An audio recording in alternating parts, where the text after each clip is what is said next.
fill in the blank, you're not getting any younger. So reach out to that friend from high school you lost touch with. They were just going to be so excited to hear from you.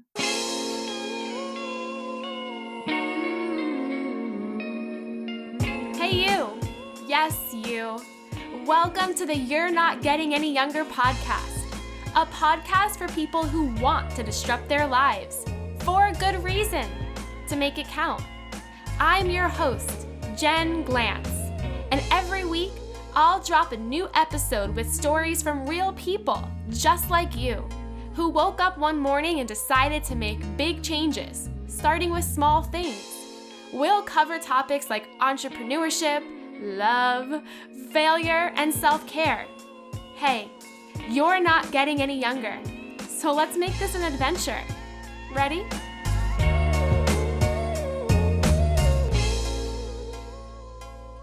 Hey, any youngers, it's me, your host, Jen Glantz, back with another episode of the You're Not Getting Any Younger podcast. I am super excited for this week's show because I brought back one of my very first guests to be on this episode. Not only was she one of my first guests, but she's also one of my best friends. This is a person that I have known for almost 10 years. She has seen me through lots of ups in my career and lots of downs in my personal life. But she's also a person that I feel like I could always turn to for just really honest and clear and unbiased advice. She's a person who lives life a little bit differently also that I admire. I look up to her. I could go on and on and on with praise, so I'm just going to introduce her. Today's guest is Molly Beck. You might remember her from one of the very first episodes of this podcast where she spoke about her book and method called Reach Out, which helps people send emails, network better, and just have a plan and a strategy for reaching out, saying hello, and getting what you need and might even want from other people. So if you haven't listened to that episode, go back in time and check it out. Also, check out Molly's book on Amazon, Reach Out. I recommend it to everyone. If you and I have ever had a one-on-one conversation long enough, you've definitely heard me say, get this book in your hands, because Molly's book actually gives you scripts that you can copy and paste into email to send to other people. She also teaches you how to find people to reach out to in a non-awkward way. I first met Molly back in the day because of her blog, Smart, Pretty, and Awkward, where she gave tips every single week that were about how to be smarter, how to be prettier, and how to be less awkward. I took to the blog. I loved it so much that I even reached out to Molly, which prompted our future friendship that has almost lasted for 10 whole years. Now, why am I having Molly on the show today? Well, there's many different topics I could have asked Molly to come on and talk about because Molly is also the founder of a startup called Messy.fm, which makes podcasting easy and accessible for anybody to start. She has raised money for this company. She has been the CEO of this company. She has done incredible things with this company, and I value it and I adore it, but that is not why Molly is on the show. When I reached out to Molly a couple of weeks ago and asked her if she'd come back on the podcast, I had a topic in mind, and it was a topic that I have struggled with for so many years, I'm fascinated by, and that I felt that you, the listener, would really care about and appreciate. But the catch was, because I know Molly so well, and because a big part of our friendship is a bit of spontaneity and adventure and laughs, I decided to invite Molly on the show without telling her what the podcast topic was going to be about. All I told her was that you are going to come on the show to give advice on something that you are really good at that most people aren't. Molly spent a good 2 weeks thinking of what this idea could be, what the topic was, and she did not guess it. So this interview today was a complete surprise to Molly. Yet her advice is so incredible for the topic that we speak about. So I'm not even going to share with you what the topic is until you keep on listening to the show. Molly gives practical, incredible, real, honest, and personal advice that's going to help you transform how you view one part of your life, and it's a really important part of your life. I hope you enjoyed this week's episode. Check Molly out on social media, on Instagram. Check out Messy.fm. Read her book, Reach Out. I adore this person so much, and I'm so grateful and excited to bring Molly Beck back on the show.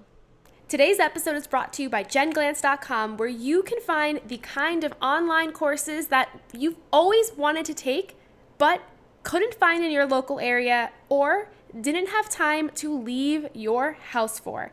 Yes, that's right. From your couch, you can completely learn a new skill set, change your life, and get started on your biggest dreams. Right now, we have 3 online courses available. We have a personal branding course, a start your own side business course, and finally, a course to help you do your own PR. Head on over to jenglance.com/courses and find out more about enrolling today. How would you describe who you are and what you do to someone you just met at a party? Okay. First of all, Jen, thank you so much for having me on your podcast. Your You're listeners welcome. might not know that I am a dear friend of yours, and I am totally freaked out that we have to be so formal on this podcast, but I will still describe myself. My name is Molly Beck. I live in Orlando, Florida. I am the founder of an internal podcasting site. We build software for companies to build really cool internal networks of podcasts for their employees to talk to each other. Besides, that company's called Messy.fm. Besides Messy, I also wrote a book about networking, and now I do reach out parties, and just so excited to be on your show today. I'm so happy. I feel like I could have done a better job on the bio, but I'm like sweating because I'm so excited to be here. No, I mean, that was incredible. And also, you were literally one of my first guests when I started the show, and I was so nervous. I remember sitting in your closet in your apartment. This is pre-coronavirus, so we could sit really close together, and just feeling so nervous because podcasting is hard and interviewing is hard. And even when you interview with a friend, it's hard because you're like, how do I act? What do I do? But today I invited you on the show, and I feel like I'm making you extra nervous because I invited you on the show to talk about something you're good at, but I didn't tell you what that is. So Molly is here today without a clue what we're going to talk about. I feel like she thinks I'm like going to tell her she won $1 million or something big like that. But That Molly, was an idea I had. I thought another idea that I had about this podcast, because I've been nervous about it. You asked me to be on it like 6 weeks ago, which is so unlike you because I feel like you never, no offense, like schedule yeah, things that far in advance. no. And so another idea I had was that maybe we were going to be like secretly competing on a reality show together right now, like over Zoom, and we might win $1 million. Is that not what's happening? I feel like I'm about to really disappoint you. Also, Molly thought that this was like a secret virtual wedding and was so disappointed when I showed up in pajamas. I showed up in a jumpsuit. It's 8:30 at night, and I showed up in a jumpsuit and with my hair combed. Could you imagine if I was like, okay, we're going to get married and you're walking down the aisle virtually? That's what can I imagine? Yes, I've been replaying this for like five days in a row. That's what we're going to be doing. Anyways, Jen, tell me what's going on. No, the only clue I'm giving you is that we're here to talk about something you're really good at. And before I tell you what I think you're really good at, because I feel like I've known you for almost 10 years, what do you think you're really good at? Well, what a great question. What do I think I'm good at? I think I'm creative. In a business sense.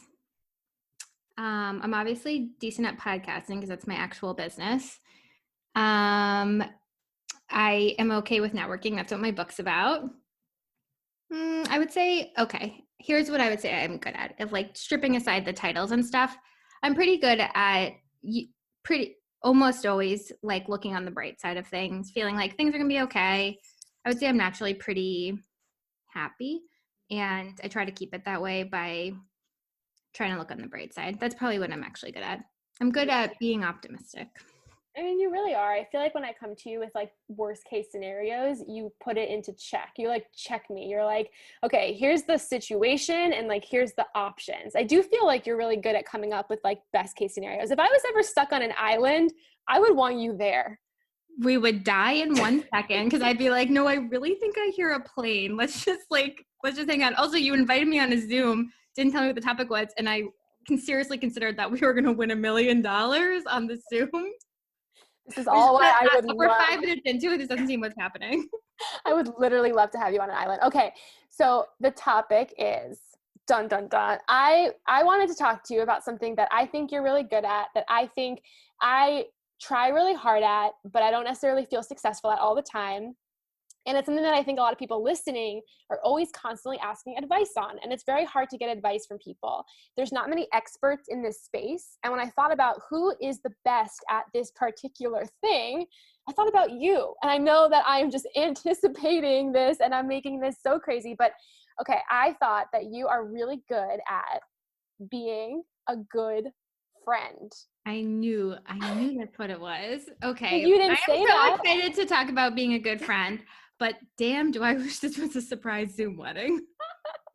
I wish this was a surprise $1 million reality show contest. Okay, yes. Being a good friend. Wow, first of all, that's such a nice compliment. I really feel like Really- it's something that comes naturally to you. Like, I feel like you show up in situations that other people run away from. I feel like you always know what to say. And I feel like you always know what to say, and it's always the right thing to say. And I feel like, I don't know what your process is or how you became such a good friend, but it always feels so easy for you. And being a good friend is something that I've always wanted to be better at. But I want to know from you, what do you think you have done, or what is it about you that just makes you a person that makes sure you're there for people and knows what to say? Okay, could have had a little bit more prep on these questions.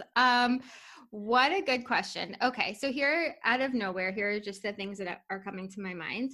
One is that I'm really specific about who I feel like I try really hard to be friendly to lots of people, but you probably think I'm a uniquely good friend because you are one of my closest friends. And because you are a super close friend, I am really invested in your life, and I do try to really show up for lots of different situations. And I wouldn't say that the level of care that I put into our friendship is because you are super special and important to me. And I would say there's probably about 8 people that I would put on the same level as you in my life that are really true friends that I really try to invest in. Um, so that's number one, is being specific, being like, it's okay to be picky is just not the right word, but being specific about the type of friends that you have and really investing in the ones that you've chosen. What does Mindy Kaling say on her show, The Mindy Project? Best friends is not a title, it's a tier. I feel like that's sort of how I feel. That's number one. Okay, that's like a little high level. Number two, okay, this is a little zany. So I'm going to tell you what I used to do this super, super like all the time. Like I keep all my old notebooks. I have notebooks filled of this. It's a little weird. So I'm going to tell I you. feel like I know what you're going to say. Do you? Do you want to say it first? Well, I feel like you write in your notebooks like the person's name and something about them to remember. Because Oh, I feel like I have Excel spreadsheets sometimes with people. Wait, but okay. I feel like you write down people in your notebooks. Ooh, okay. Now I seem even weirder. No, I do not write down people. I should, because I'm also horrible at remembering people's names. But I try to write down, or I try to keep a little bit of a list. I used to do it intentionally. Now I sort of do it more in my head or in Evernote. Just think of like those 8 people that are really in my life and the last time I touched base with them for real. And so when I say like for real, I mean like not just a text that say I'm thinking of you, but like either have an actual involved back and forth text conversation. Of obviously FaceTime is ideal, a phone call, and then of course a visit in person is number one, but no one's doing that now. But try to really be intentional about touching base with people. And actually a time in my life that I think I was even more intentional about this was, I don't know if any of your listeners are going through this, but when I was postpartum. So after I have 2 kids, and after I had each of my kids, I had a spreadsheet where every day I would check off. I had like a name for it in the spreadsheet that was something like, I might have called it like longer conversation. And that just meant with one of my friends had a longer conversation every day. Would totally recommend that if someone's going through a season where self-care is hard, put it on your spreadsheet. And I had a bunch of other stuff in my spreadsheet too, like read for 10 minutes, listen to a podcast. Like I had a lot of stuff on it, but the longer conversation was key in terms of keeping in touch. And then I feel like advice is best in threes. So the last thing I guess I would say is I see you smiling over this video. No, it's just I I feel like that the last thing I would say is, well, I do have 8 people that I feel like 8's a rough number. I'm not going to add them up on this thing, although I sort of kind of did in my head. And I think 8 is the right number. I feel like that also I have a lot of people that are like, just like I'm really friendly with, and I try to touch base with. And I feel like we all meet these people. Some of these people that I'm talking about, like that I touch base with, are like people from my sorority that I haven't seen in person in a very long time, but I try like once a month to have deeper Instagram DM to, some of them I have their phone numbers, but sometimes I don't. Send a quick article. Like I do try to keep my people that are not top tier, but like in a tier in my life, because it honestly makes my life better to be a better friend. Like I feel like when I'm a better friend, I'm a better person. And when I'm a better person, I'm better at business, better in my marriage, better with my kids. Yeah. Friends is a key. No, I feel that. I mean, but I really am curious because I know a lot of people are listening. They're going to say, well, this sounds like a lot of effort and a lot of work. And I'm so busy. I have all these other things and my days go late and then I get tired. And people are going to come up with a lot of excuses. I know that I have them. I know that I have some weeks where it's just really hard to answer my text messages. So, how do you make a point to do this? Do you put it on your calendar for real, or does it come naturally to you just to remember to do these things? What a great question. Also, I love that we're having a conversation that's so like formal. I feel like I talk to you all the time.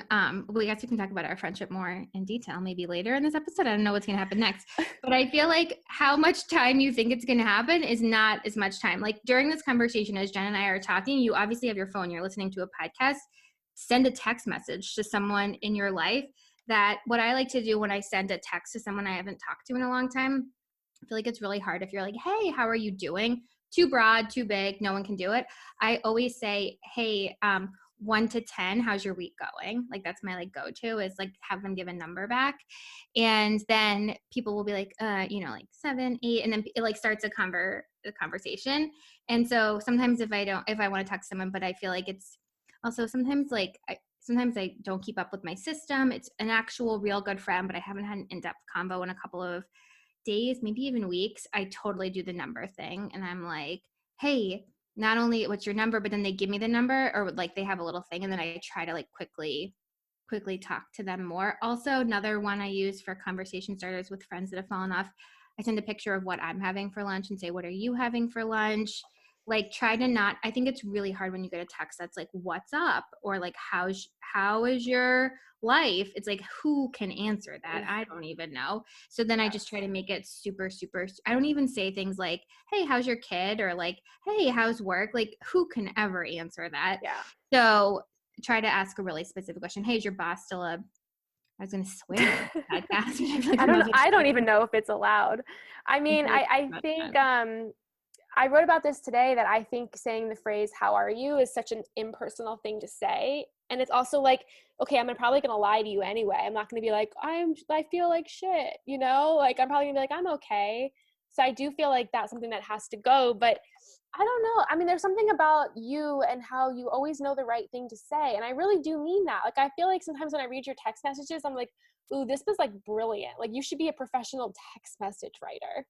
So I'm curious for you, do you just think about, okay, if I was in that let's say a person's going through a tough time and you want to reach out to them, the most common thing you're going to say is like, not you, but a person would be like, oh, I'm thinking about you, here if you need anything, which is also a hard thing to say to somebody because someone going through a difficult time isn't going to just call you up, Mhm. so I feel like you have the right thing to say. So when people are going through a difficult time and you want to be a good friend to them, how do you know what to say and how to say it? Such a good question.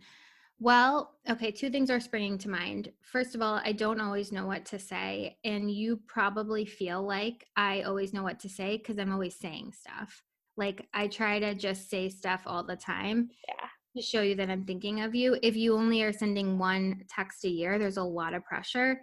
If you know someone's having a hard time, but you're checking in weekly, there's a lot less pressure on that text.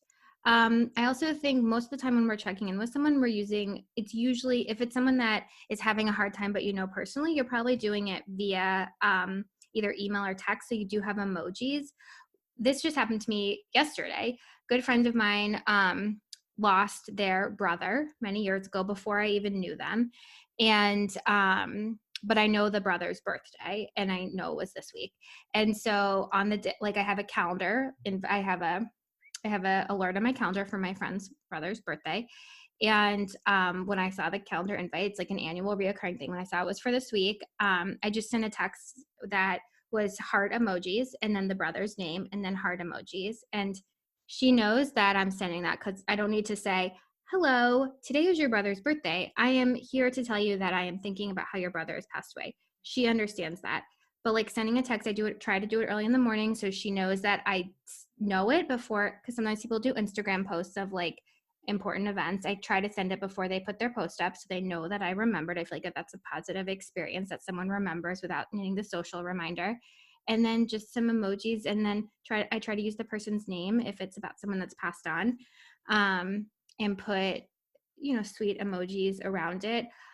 That reminds me of another tip, actually. By the way, Jen, you totally should have given me this topic before, and I could have come with more tips. But this is another But this tip. is good. It's more off the cuff this way. It's totally off the cuff. Another tip is whenever somebody mentions anything that's important to them, put it in your calendar. And like, even if it's like they happen to mention, like, here's a great example. Actually, you're going to laugh so hard at this example right now. Wait, I feel like I remember. I feel like I know. No, you don't even know. There's no way. It happened an hour ago. Okay, so I was so excited about this surprise podcast episode that I was talking to, I know Jen from living in New York City, but I have friends from high school, and they know Jen because like Jen's been in my life for a long time. They follow her on Instagram, and I'm like, you guys, I'm going to be on Jen's podcast. And this is like 3 weeks ago. I'm like, you guys, I'm going to be on Jen's podcast in 3 weeks, and she won't tell me the topic, and I don't know what it is. And this morning, I swear, my friend Elizabeth sent me a text that said, hey, today's October 14th. I know you're on Jen's podcast. I'm dying to hear what the topic is. And like, made me feel so freaking special that she remembered that I was excited about this. And she said that before you put an Insta story up that was like, hey, I'm interviewing Molly today. I don't know the topic. She said it before she would have known that at all. And we haven't talked about it since like 3 weeks ago. And that made me feel so special. And so the fact that she like, I'm sure she put it into her calendar or something to remind herself, but like so fun. And so use your calendar when your friend mentions anything, whether it's appearing on Jen Glance's podcast or something like much more meaningful. Okay, you want to know when I started doing that? It was because of you. Because years ago, when Molly and I were both living in California, we used to do joint coaching sessions with people. And one time we had a coaching session with somebody who had mentioned an anniversary or just something really important in their life that was maybe 8 months away. And you were like, let's put it in the calendar, but let's also send an automated email for that date just to check in with them and say hello. And ever since you had that pop into my head, I have done so much of that where if I know it's someone's birthday or if I know something big is happening, either put it on the calendar or just automate it so that you don't forget. And it is genuine. Like, even if you're scheduling it for an advance, like, it is genuine because you care. You just don't always remember. Okay, I will say, I have to go on the record and say, I love the idea of automating for business stuff. I feel like if it's like your friend stuff, then you should write the email the day of so you remember. Okay, I'm going to be honest with you. I have an email automated for you tomorrow morning. Oh my, like, what does it say? Thank you for being on my podcast. What could you possibly say? You're just going to have to wake up and Okay, I'll have to see. wait. But it was just because like I wanted to make sure I didn't forget, you know? I know, I got you. I feel like we're talking about different types of events. You're talking about like something that's more like professional or businessy. I guess I haven't seen this email yet, so I don't know what it is. But like I'm talking about, honestly, I feel like this is a sad topic, but most of the events of my friends on my calendar are like deaths. And I feel like I don't like automate those emails. I don't know why. I just feel weird about automating them. But I feel like we should be using technology tools to interact. We use them for work. Why wouldn't we do them with our friends too? Oh, I thought of another tip for being a good friend. Yes, Wait, I thought of another tip. Okay. It's not just about having traditions with your actual like top tier friends. It's about having traditions with everyone. So if there's someone in your life, like, you don't have to be best friends with someone to have inside jokes with them. And so there are people on my Instagram that like are strangers is not the right word, but like maybe we haven't met in real life.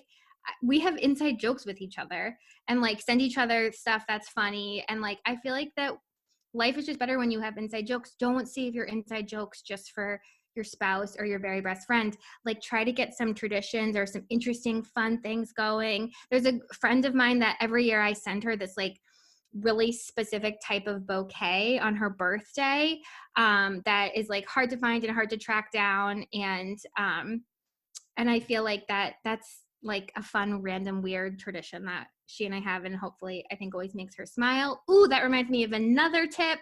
Coming at you with another tip. Don't expect everything to be like perfectly even. Mm. Like it's totally fine.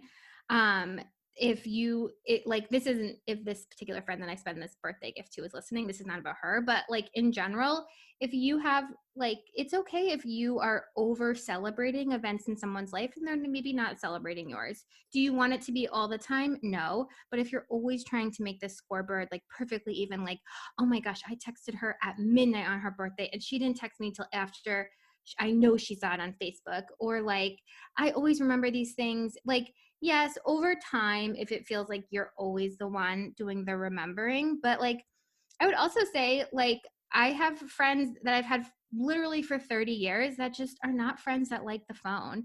I like the phone. I love a chat. I always call you. I feel like I I call you, love it. handle me all the time.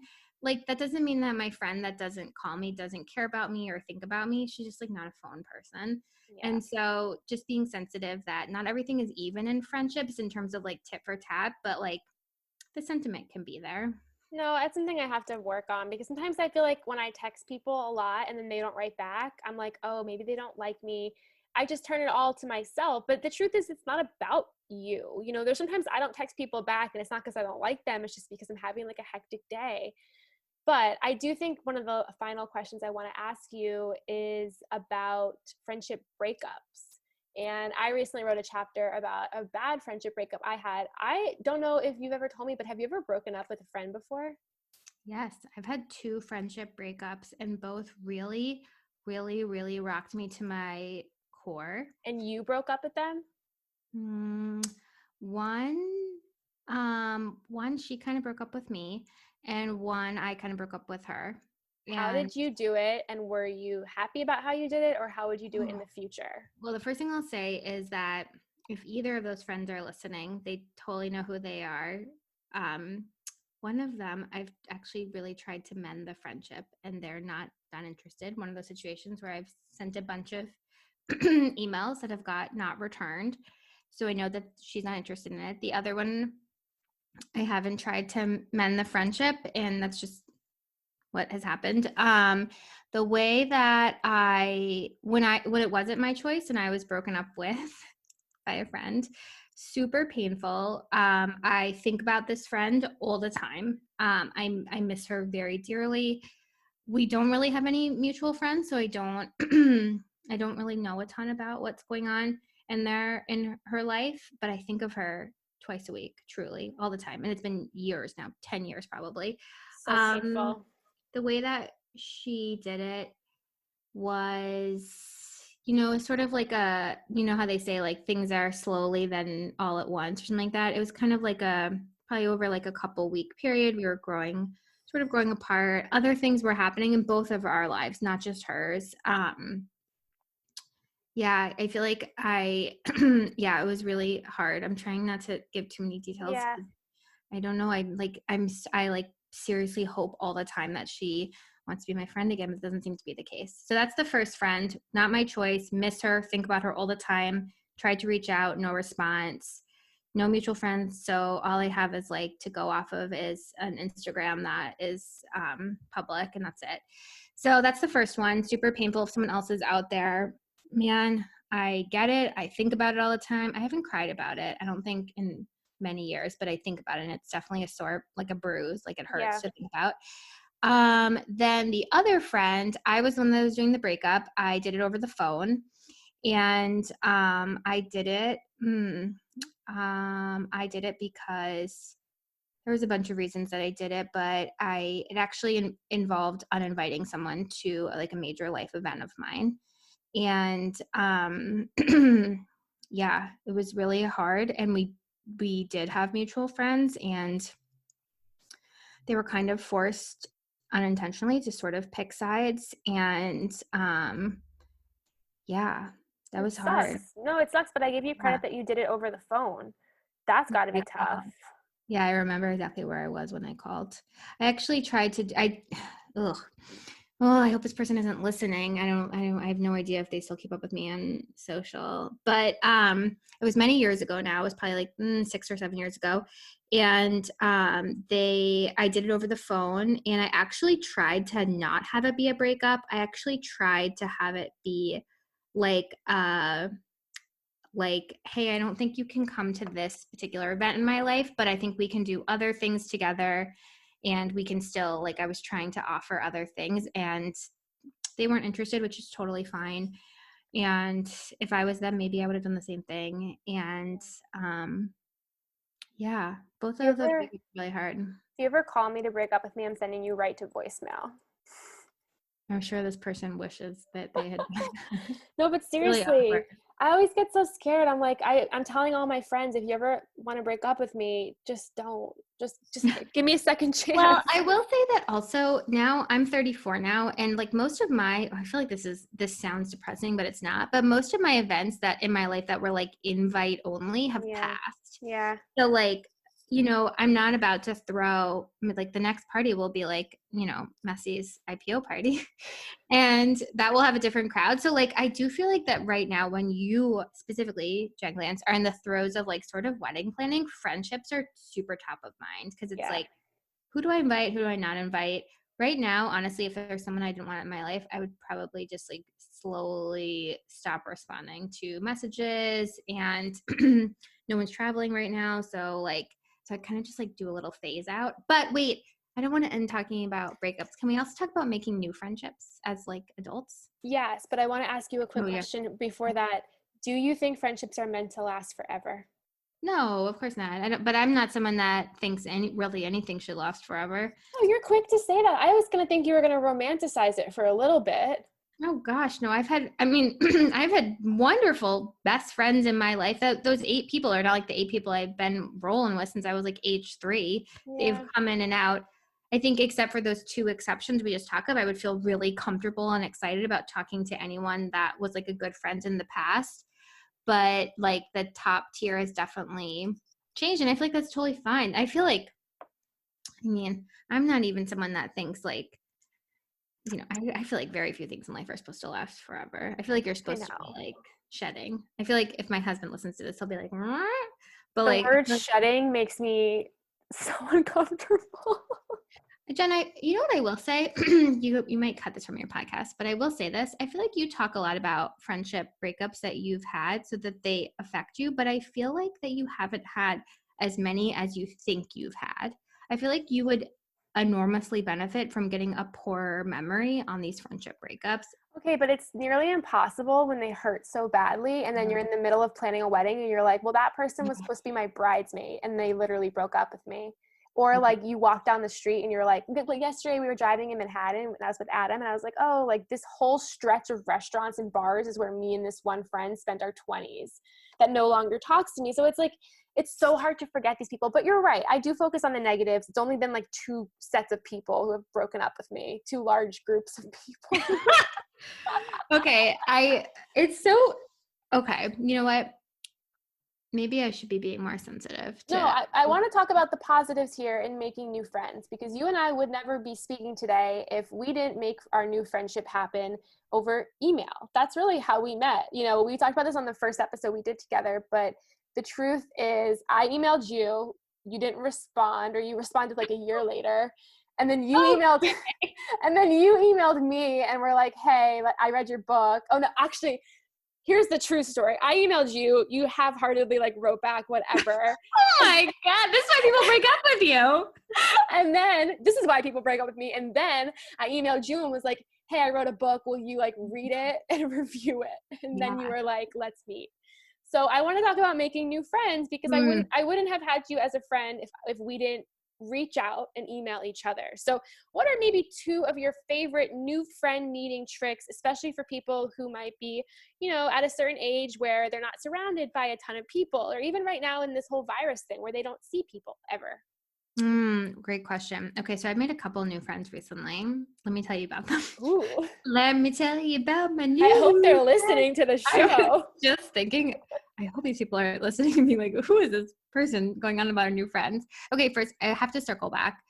That is really hard to be planning a wedding in a pandemic, thinking about friendships you had that were really instrumental for your 20s. Those Yeah. people aren't there for your wedding.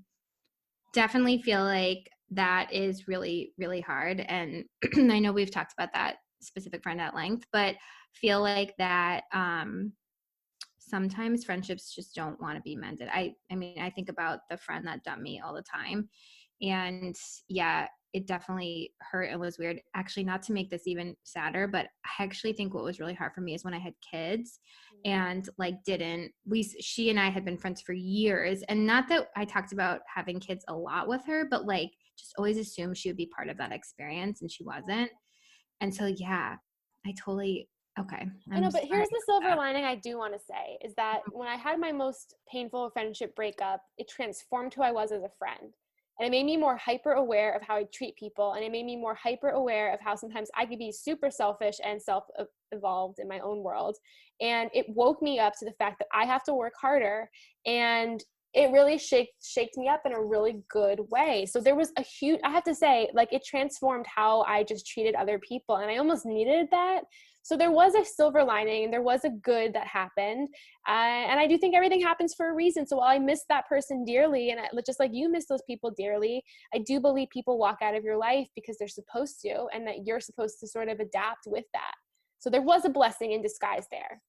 That's really powerful. And also, we're only 30. I'm only 34, a year even I younger don't than even know. I don't even know how old I am. like God, gosh willing, like we're gonna be alive for 60 more years. Like it is, yeah, knock on Knock what on something.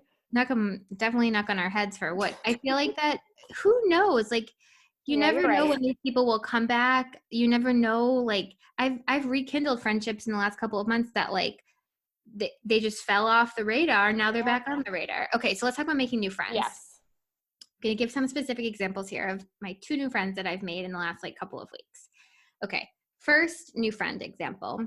I was on a Zoom call with a lot of other people that all like ran startups. It was like sort of like a mastermind kind of, but we were listening to a presentation and there was a chat feature. And this other woman kept asking these really insightful, awesome questions in this chat, people. And I'm not a person that talks on group Zoom calls. I get too nervous. I feel like everyone's gonna think I'm like dumb. I just don't like the group Zoom call experience with strangers. But this person was asking just awesome questions in the chat. So like she had her full name as her thing. So I got her full name, found her on LinkedIn, sent her a message, was like, hey, just had this like call, just saw you were on this call, absolutely loved your questions, would love to grab a coffee. I think I said like grab a coffee or a drink over Zoom. Obviously we're not in the same place. And also we're not like, it's a pandemic. But I was like, hey, would love to just like get together and chat. And she responded and was open to it. And it turned out that we have like a fair amount of things in common in terms of like business stage, life stage. And we've had 2 Zoom coffees on like the last 2 Fridays where we've just been like chatting and, you know, the friendship is early. You don't want to put too much pressure on it by, you know, talking on a public podcast, but really feel like this is someone that is like going to be an awesome addition to my arsenal of friends. Is she in the top 8 yet? I was Like, just going to ask you that. I'm like, no, who's of getting course bumped not. out? No, Jen, you are the newest person in my top 8, and I Wait, met are you you 8 years ago. Yeah, are I you tried to keep my serious? friends for a long time. Yeah, I try to keep friends for like a really long time. So like my top 8 has been I haven't been rolling with the crew forever, but I've been rolling with the crew for a long time. And you I are definitely feel my top 8. honored. I feel like I wouldn't have been the newest. We've been friends since 2013. No, I'd say like my top 8 are probably like 3 girls from high school, probably 4 girls from college, and then, you know, a handful of girls post college. Wait, No, so the my numbers main the numbers don't exactly add up to 8, but now I'm feeling awkward that like yeah, people are listening and they're like, totally. Also, I've definitely met also now I'm like totally backpedaling, but like I also have definitely met amazing friends in the last couple of years that are for sure part of my top 8. Oh, top 8 is actually top 80 and I know, everyone I'm listening. sweating. Anyways, okay, so that was my first new friend. I feel like it's helpful to hear that experience of how to make a new friend. This is just a new friend that I have in my life. We'll see Yeah. what happens. Second new friend was so I live in honestly a relatively small town. And I was at Starbucks. This is actually pre-pandemic. So this is in like January of this year. I was at Starbucks and I had a stroller with me. My kids at the time were 2 and under 1. So they were babies in the double stroller.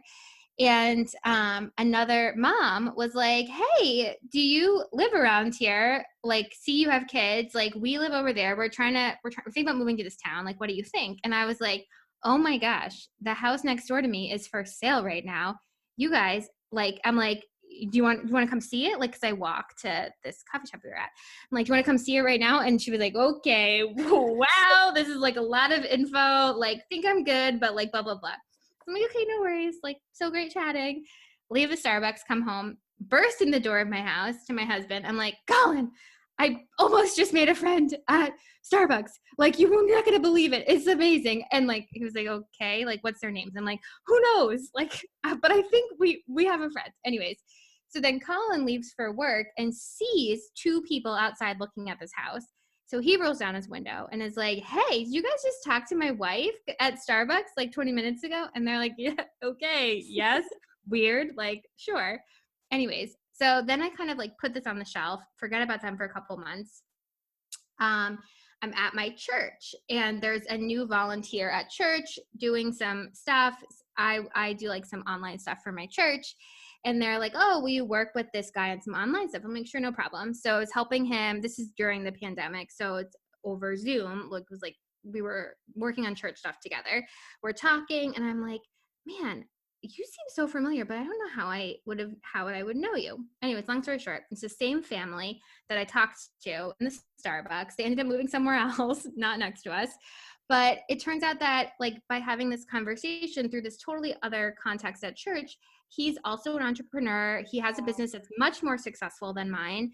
And now we meet once a month at this Starbucks, socially distanced, of course, in mass, and have a little catch up about our businesses. And it's been like totally amazing and awesome. And he's this great new friend and love his family and super excited about my two new friends. See, isn't that interesting? I mean, I think another thing you're really good at, which we'll save for another podcast episode, is talking to people and saying hello first and almost having like a fearless approach to making friends. So people who are listening who are like, wow, Molly, that's great, but I'm terrified to even say hello, let alone invite a stranger to tour the house next door to me. Okay.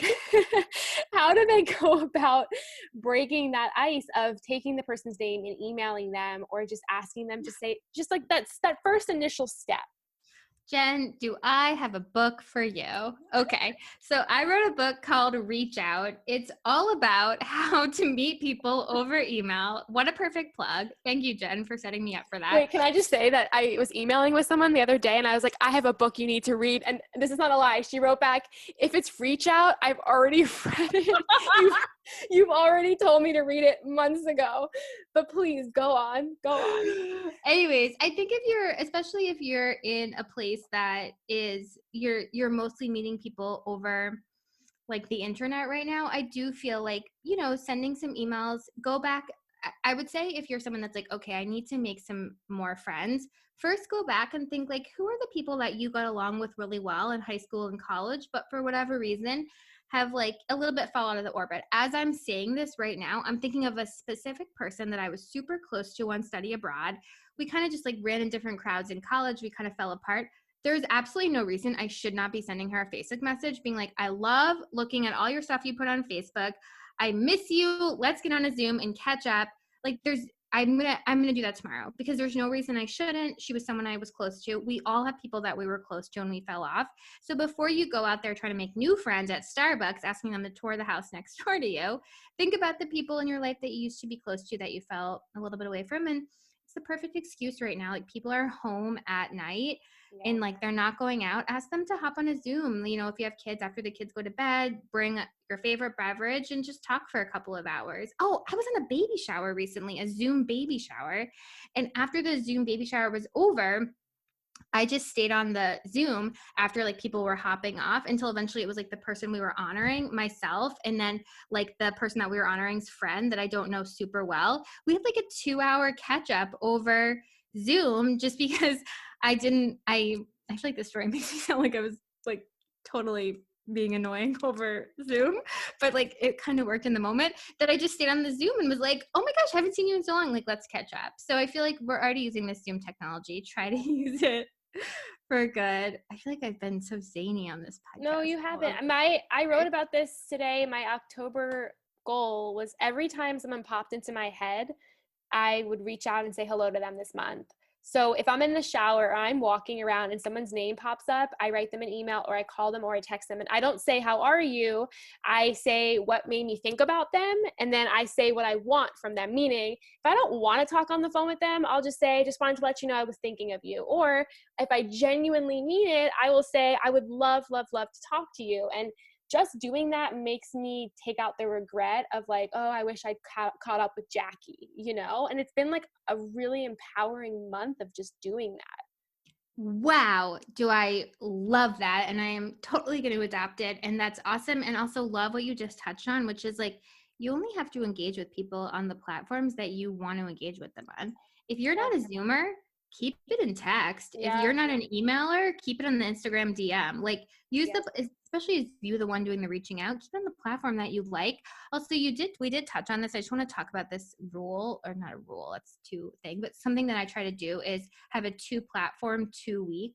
Like I call it a rule, but that seems like more serious than it is, which is like I reach out to someone on a platform, no response. I wait 2 weeks, reach out on the same platform, still no response. I move to a second platform, do one reach out on the other platform, just in case emails change, they don't check LinkedIn, they don't check Facebook anymore. And then if I've tried 2 platforms and done a follow-up with no response, I kind of let it die. But if you're trying to reach out to someone and you feel like that they would probably be excited to talk to you and you're not getting a response, just try another platform or try a follow-up a couple weeks later. And if you don't know what to say and you reach out, read Molly's book, reach out. I always tell people figuring out what to say is the hardest part, and Molly's book does it for you. But Jen, you just did it for them. They don't even have to buy the book. I sort of honestly, I copied your like structure in the sense of I wrote this in my email coming out Monday, but I wrote about like, you know, sentence 1, talk about like what made you think about them. Sentence 2, ask them like a specific question, not how are you, but hey, did you ever move out of Minnesota like you had planned? And then statement 3 is a little bit about you.